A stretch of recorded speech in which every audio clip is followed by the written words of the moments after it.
So welcome back. আমি functions discuss কৰি আছিলো। আজি এটা বহুত important question discuss কৰিবলৈ গৈ আছো, domain and range. So domain and range er কেটামান simple examples polynomial function হওক বা fx equal to 1 by x হওক এটো আমি discuss কৰিলো। So আজিৰ যোনটো ভিডিও আমি এটা বহুত interesting question discuss কৰিম, which is also a part of your NCERT exercise. তো NCERT exercise er question এটো যে f of x equal to root over 9 minus x square দিয়া আছে, ইয়াৰ আমি উলিয়াব লাগে domain আৰু range. ঠিক আছে, where f is a key function. F is a function defined from the set of real numbers to the set of real numbers. So year domain to কি হ'ব, range to কি হ'ব, এটো মই উলিয়াব লাগে। So এটা কথা গম পোৱাটো উচিত যে ইয়াৰ ডাইৰেক্টলি মই domain to set of real numbers আৰু range to set of real numbers লিখিব নোৱাৰো যেনেকৈ আগতে লিখিছিলো polynomial function ৰ কাৰণে, because this is not a polynomial first of. এতিয়া আমি চাব লাগিব যে x ৰ domainত মানে কি, আমি x ৰ বিষয়ে ডিসকাস কৰিম, what possible values of x can we take, আৰু rangeত আমি কি ডিসকাস কৰিম, fx ৰ কি ভ্যালুজ আমি লব পাৰো হেতু আমি ডিসকাস কৰিম। সো ফাৰ্স্ট আমি লেটস সি ডোমেইন। সো ডোমেইনৰ কাৰণে আমি চাব লাগে x ৰ ভ্যালু কি লব পাৰো আমি। সো উই নো দ্যাট যেতিয়া আমি √9 - x স্কয়াৰৰ বিষয়ে আমি ডিসকাস কৰিম, তেতিয়া যেহেতু আমি ৰিয়েল নাম্বাৰছত ডিসকাস কৰি আছো, আমি এটো জানো যে √, যদি -3 হৈ যায়, ধৰিলা ফৰ এক্সাম্পল √-3, তেতিয়া হলে এটো ৰিয়েল নাম্বাৰ নহয়। সো তাৰ মানে কি স্কয়াৰ ৰুটৰ ভিতৰত থকা যোনটো এক্সপ্ৰেছন আছে এটো পজিটিভ হ'ব লাগে, হয়নে? So we must have 9 minus x square greater equal 0. কেলে? Because যদি কেনেবাকে 9 minus x square less than 0 হৈ যায়, তাৰ মানে √over negative number হৈ যাব। √over negative number to undefined. Undefined মানে কি, in terms of real numbers √over -3 is not defined. √over -3 real number নহয়। So real number ৰ কাৰণে আমাক এটো কন্ডিশন লাগিব। So এটো কন্ডিশন যদি আমাক লাগে, তাৰ মানে আমি কি কৰিব লাগিব, 9 must be greater than equal to x square. এতিয়া কি হ'ব, x square must be less than equal 9. So এতিয়া আমি এটো জানো যে যেতিয়া x square equal to 9 হয়, তেতিয়া x ৰ ভ্যালু কি হয়, +-3। তাৰ মানে কি, it can take both positive value 3 and negative value 3, তাৰ মানে +3 হ'ব পাৰে -3 হ'ব পাৰে। সো সেই প্লাস মাইনাস দুইটা কনসিডাৰ কৰিবৰ কাৰণে আমি ইয়াত নেক্সট লাইনটোত কি লিখিম, directly x less than equal 3 নিলিখো, আমি লিখিম mod of x less than equal 3। ঠিক আছে, in order to take up this minus sign, তাৰ মানে যেহেতু x square equal to 9 হলে x ৰ ভ্যালু +-3 হয়, তাৰ মানে +3 হ'ব -3 হ'ব। So x square less than or equal to 9 ৰ কাৰণে আমি কি পাম, mod of x is less than equal to 3। mod to কেলে লোৱা হল, in order to accommodate this particular plus-minus thing। ঠিক আছে, এতিয়া এটো যদি ভাঙো, আমাৰ এটা প্ৰপাৰ্টি আছিল mod of x less than equal to a, year property আছিল -a less than equal x less than equal a। ঠিক আছে, এটো প্ৰপাৰ্টি তোমালোকে মনত ৰাখিবা যে যেতিয়া যিকোনো modulus less than equal to some quantity হয়, তেতিয়া আমি এটো কেনেকৈ ভাঙিব লাগে, -a less than equal x less than equal a। ঠিক আছে, সো ইয়াত কি হ'ব, -3 less than equal x less than equal 3। ঠিক আছে, তাৰ মানে কি যোনটো x ৰ ভ্যালু, সেই x ৰ ভ্যালুটো কি হ'ব পাৰে, আইদাৰ -3 হ'ব পাৰে অৰ +3 হ'ব পাৰে, অৰ -3 আৰু +3 ৰ মাজত থকা যিকোনো নম্বৰ হ'ব পাৰে। So x can take up any values between -3 and +3, তাৰ বাহিৰত নোৱাৰে। সো therefore আমাৰ ডোমেইনটো কি হ'ব, -3 to +3 closed interval। closed interval কেলে, because it equal to symbol আছে।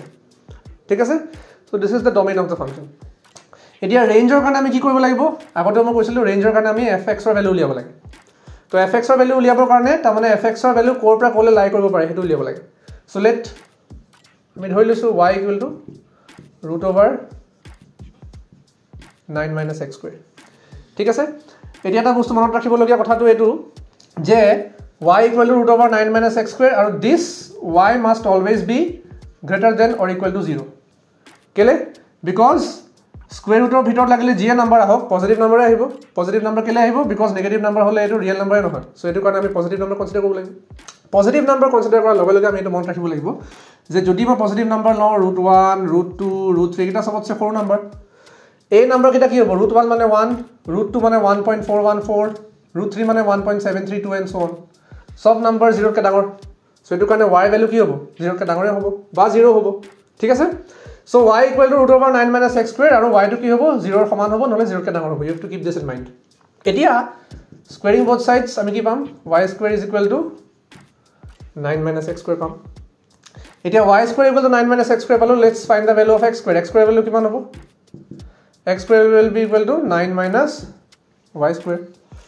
ঠিক আছে, এতিয়া 9 - y square মই পাই গলো আৰু x square ৰ বিষয় পালো। এতিয়া x মানে কি, x ৰ ভ্যালু কৰ পৰা কলে থাকে -3 + 3 ভিতৰত থাকে কিন্তু এটা কথা যে x স্কয়াৰ ইয়াত দিয়া আছে we know that square of a number is always positive so তাৰ মানে কি ইয়াত আমি লিখিব লাগিব যে since x square greater than equal to 0 কেলে because square of a number is always positive লাগিলে x ৰ ভ্যালু নেগেটিভ হোক বা পজিটিভ হোক স্কয়াৰটো সদায় পজিটিভে হ'ব বা তুমি ক'ব পাৰা যে স্কয়াৰৰ ভ্যালুটো নন নেগেটিভ হ'ব তো যদি x স্কয়াৰ নন নেগেটিভ হয় তাৰ মানে কি 9 - y square also is so এতিয়া আমি কি পাম 9 - y square greater equal 0 পাম কেলে পাম because our x square is greater equal 0 তো x square যদি greater equal 0 হয় 9 - y square also greater equal 0 হ'ব so similarly এতিয়া উলিয়াই দিয়া y square will be what less than equal 9 similar concept x ৰ কাৰণে জানিয়ে কৰিছিলো y ৰ কাৰণে জানিয়ে কৰিছো এতিয়া যদি আমি চাও এটো কেনেকৈ ভাঙিম এতিয়া আগৰ নিচিনাকৈ ভাঙিম x square less than equal 9 মানে কি আছিল mod of x is less than equal 3